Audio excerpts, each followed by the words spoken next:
What is going on YouTube? My name is Jose Ramos Jr. Welcome to another video in which we address the 5 best wrestlers of each WWE era, forming our All-WWE team. Now, at the conclusion of every NBA season, 5 of the best athletes are selected to be placed on the All-NBA team, demonstrating that they are the best at their position. So I thought, what a great idea to go ahead and place 5 of the best wrestlers of each respective era onto an All-WWE team, determining who had the most influence and the most success in each given era.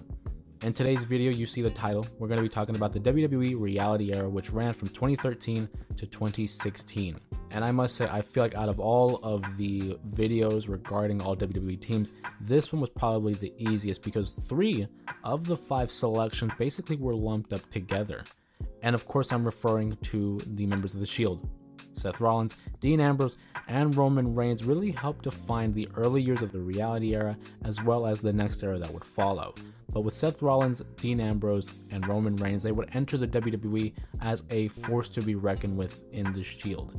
In 2013, this was when they were still in their prime stage of being members of the Authority. They had quality matches against the likes of the Wyatt family, and also a United States title run, tag team title run, and the great match at Battleground against the Rhodes brothers. But once the team broke up in 2014, that's when things started to change. Each of them developed themselves into main event stars, each winning world championships, mid-card titles, and tag team titles outside of the Shield. They would become the main focus of WWE television, as it seemed that you couldn't go an episode of Monday Night Raw or Friday Night SmackDown without seeing them in some form of capacity. And to this day, their presence is still being felt. Seth freaking Rollins is one of the most over baby faces right now. Roman Reigns is just fresh off of a 4-year title run as the WWE Universal Champion. And Dean Ambrose, now known as Jon Moxley, at this time of recording, is the current IWGP World Champion. So for me, that was an easy selection of having those 3 present on this team. Next, we have the face of the previous 2 eras, John Cena, who makes his way onto a 3rd All-WWE team for his work in the 2013 to 2016 years.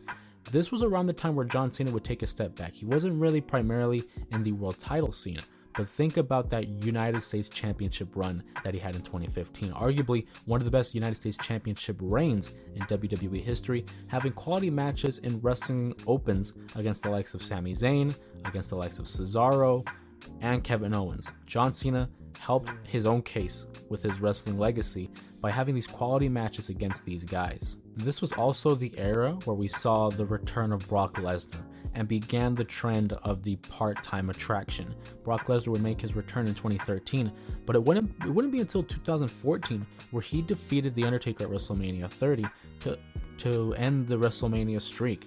And at that point, that's when we built Brock Lesnar up to the monster that we all know him to be. He would win the WWE title in basically a squash match against John Cena. He would hold that title all the way to WrestleMania 31, and from then on, he was presented as the monster to conquer. He was unbeatable. A lot of his matches took place at shorter times just because of that level of attraction that he was. You had to be there to see his matches. He would also go on to have matches against the likes of The Undertaker. He also go on the likes with Dean Ambrose, Roman Reigns, and Seth Rollins at one point, but also his triple threat match against John Cena and Seth Rollins at the 2015 Royal Rumble is regarded as one of the best triple threat matches of all time. So for that reason being, Brock Lesnar has to make the list.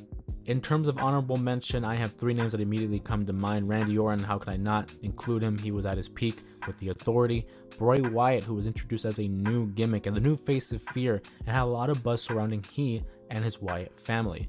And of course, I had to make an NXT reference because at this time NXT was beginning to blow up into the big sensation that it became with the Black and Gold brand. And with that, I chose Finn Balor to help represent. He was the first real big-time NXT champion in my opinion.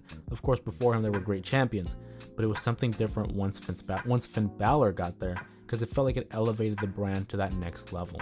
But what do you guys think of the Reality Era? What do you think about the 5 that I selected? Would you take people off? Would you add someone on? Go ahead and sound off in the comments below.